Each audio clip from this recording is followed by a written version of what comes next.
King tides are here, and the rising floodwaters are creating some trouble for drivers and residents in some parts of South Florida. CBS 4's Walter Makaula is live in Fort Lauderdale right now, one of the areas where the water got pretty high today, right, Walter? It sure did, Elliot. You know, the annual king tides aren't expected to peak until Sunday, but they're already causing some big problems for residents. At this location here that I'm standing at, this intersection located off of Los Olas Boulevard and Riviera Drive, the entire road was flooded. The water came up off the street, over the curb, onto the sidewalk, and into these people's yards. And you can see where those white sandbags are located. That held the water back. The good news is, as you can see, the water has receded. The bad news is it'll be back tonight.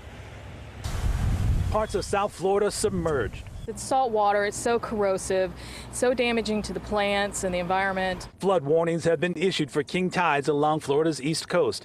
In Fort Lauderdale at Los Olas Boulevard and Riviera Drive, the high water level caused this car to stall out.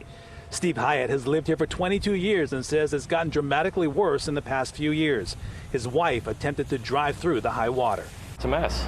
It's, she doesn't realize that the water's that deep. We usually don't ever take this route to get out, but they've obviously blocked off the main entrance in and out, so we're stuck with this. The yearly phenomenon strikes between September and December during the full moon phase, when the moon is at its closest distance from Earth.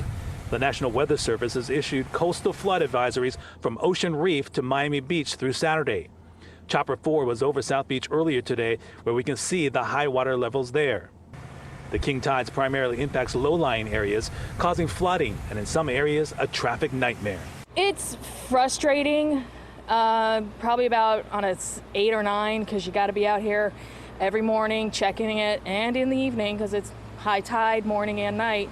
So it's interruptive to your schedule if you have one, and you get all gross twice a day.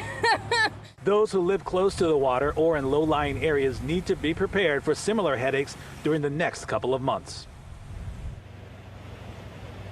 And you can still see that stalled out car stuck in the middle of the street there behind me. A coastal flood advisory is now in effect for all of Miami-Dade, Broward, and Palm Beach counties until 8 a.m. Monday morning. This go round, the king tides will be here until next Friday, that's October 21st, but they'll be back in November from the 12th until the 18th, and again in December from the 12th until the 16th. We're live in Fort Lauderdale. Walter Makaula, CBS 4 News.